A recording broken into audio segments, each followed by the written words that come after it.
Halo, selamat pagi. Perkenalkan, nama saya Cecilia Putri Sihite dengan NIM 213304010134, Prodi Akuntansi Fakultas Ekonomi Universitas Prima Medan, dengan Bapak dosen pengampu mata kuliah yaitu Bapak Hotua Samosir SPD MSI. Mata kuliah yang ditempuh Sistem Informasi Akuntansi. Baiklah, di sini saya akan mempresentasikan topik ketujuh yaitu dengan judul Konsep dasar unsur-unsur sistem akuntansi pokok pada perusahaan. 7.1 Pengertian sistem akuntansi pokok. Menurut beberapa ahli menyatakan bahwa 1. Mulyadi mengemukakan sistem akuntansi adalah organisasi formulir, catatan, dan laporan yang dikoordinasi sedemikian rupa untuk menyediakan informasi keuangan yang dibutuhkan oleh manajemen dalam pengelolaan. Yang kedua, Nugroho mengemukakan bahwa sistem akuntansi merupakan suatu alat yang dipakai untuk mengorganisir atau menyusun, mengumpulkan, dan mengikhtiharkan keterangan-keterangan yang menyangkut seluruh transaksi perusahaan di perusahaan, di mana para pegawai, kegiatan-kegiatan perusahaan, bahan-bahan, dan mesin-mesin dapat dipadukan sedemikian rupa sehingga pengawasan dapat dijalankan sebaik-baiknya. Yang ketiga, Baritwan.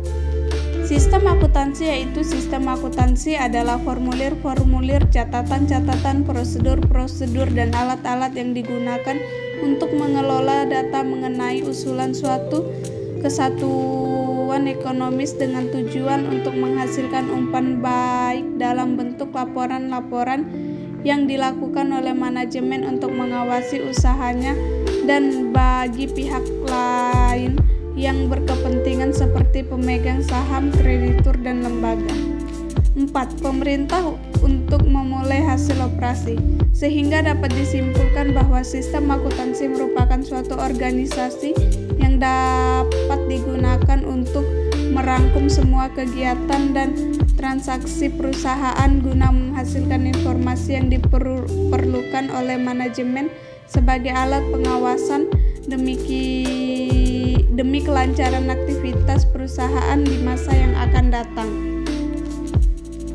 Sistem akuntansi pokok dirancang perusahaan untuk pihak internal dan pihak eksternal. Unsur-unsur sistem akuntansi pokok adalah: yang pertama, formulir merupakan dokumen yang digunakan untuk merekam terjadinya transaksi. Contoh formulir adalah faktur penjualan dan bukti kas keluar. 2. Jurnal. Jurnal merupakan catatan akuntansi pertama yang digunakan untuk mencatat, mengklasifikasikan, meringkas data keuangan dan data lainnya. Ketiga, buku besar. Buku besar atau general ledger terdiri dari rekening-rekening yang digunakan untuk meringkas data keuangan yang telah dicatat sebelumnya dalam jurnal. 4. Buku pembantu. Buku pembantu ini terdiri dari rekening pembantu yang merinci data keuangan yang tercantum dalam rekening tertentu dalam buku besar.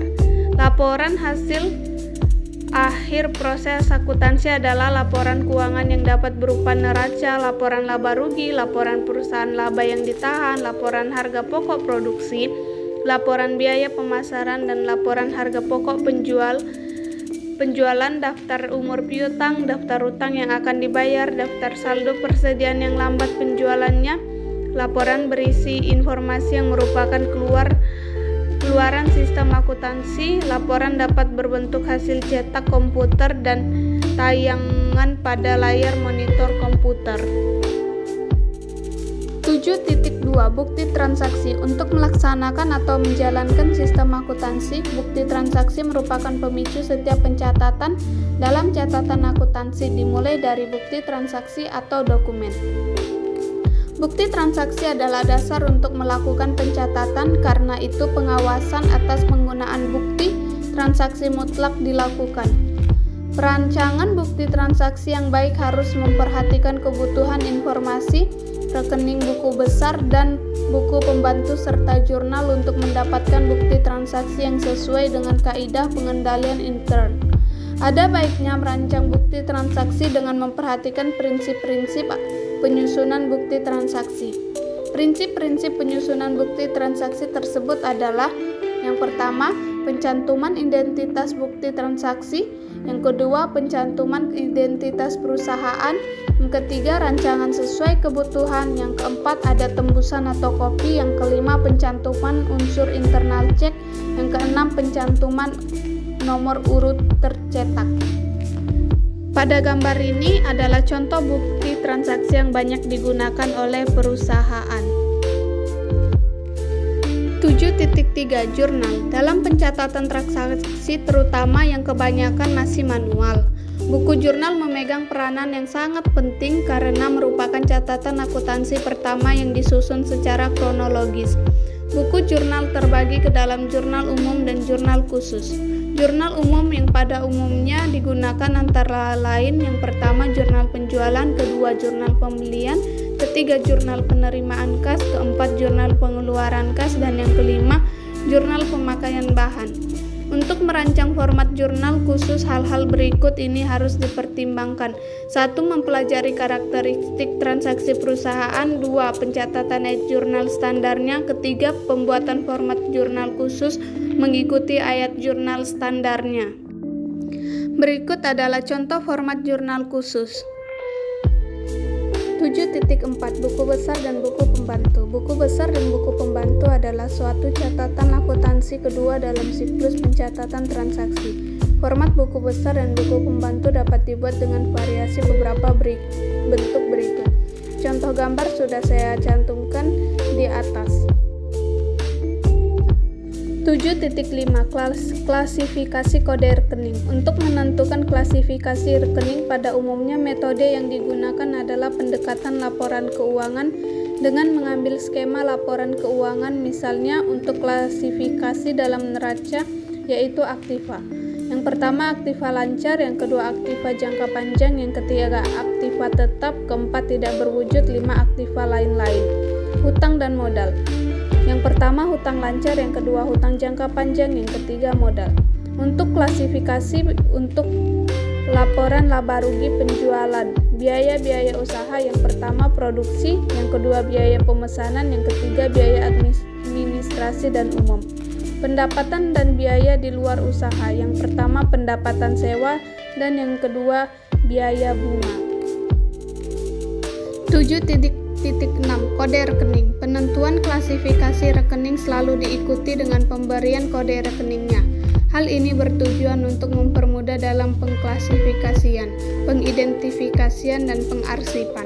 Ada beberapa metode pemberian kode rekening, diantaranya: yang pertama, kode dengan angka urut, yaitu kas, piutang dagang, persediaan barang dagang, tanah, bangunan, akumulasi penyusutan bangunan, hutang dagang, hutang bank jangka panjang, modal, prive, pendapatan, biaya gaji dan biaya bahan habis pakai, biaya penyusutan, biaya utilitas, dan biaya lain-lain. Yang kedua, kode angka blok. Metode ini memberikan sejumlah cadangan angka untuk klasifikasi tertentu. Berikut ini disajikan contoh pemberian kode rekening dengan angka blok. Yang pertama, 01-24, yaitu aktiva lancar. Yang kedua, 25-33, aktiva tetap. 34-36, aktiva tidak berwujud. 37-39, aktiva lain-lain. 40-49, hutang lancar. 50-56, hutang jangka panjang. 57-59, modal. 60-62, pendapatan.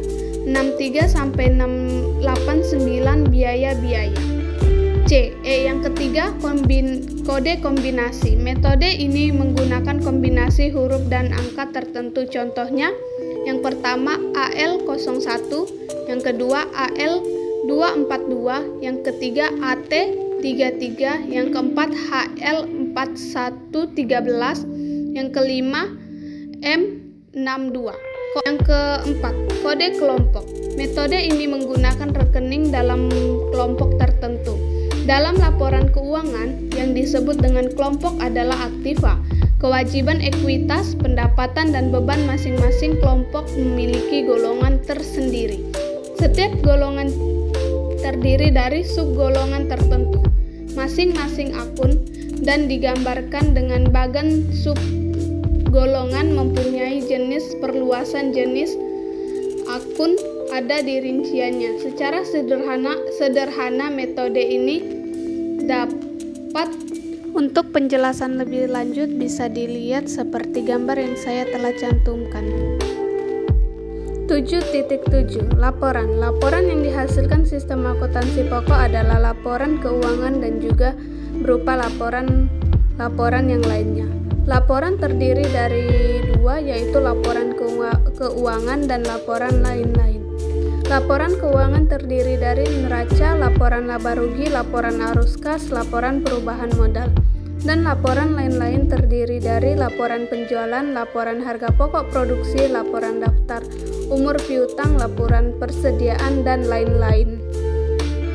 7.8 Kesimpulan. Sistem akuntansi merupakan suatu organisasi yang digunakan untuk merangkum semua kegiatan dan transaksi perusahaan guna menghasilkan informasi yang diperlukan oleh manajemen sebagai alat pengawasan demi kelancaran aktivitas perusahaan di masa yang akan datang. Sistem akuntansi pokok dirancang perusahaan untuk pihak internal dan pihak eksternal. Unsur-unsur sistem akuntansi pokok adalah yang pertama, formulir, merupakan dokumen yang digunakan untuk merekam terjadinya transaksi.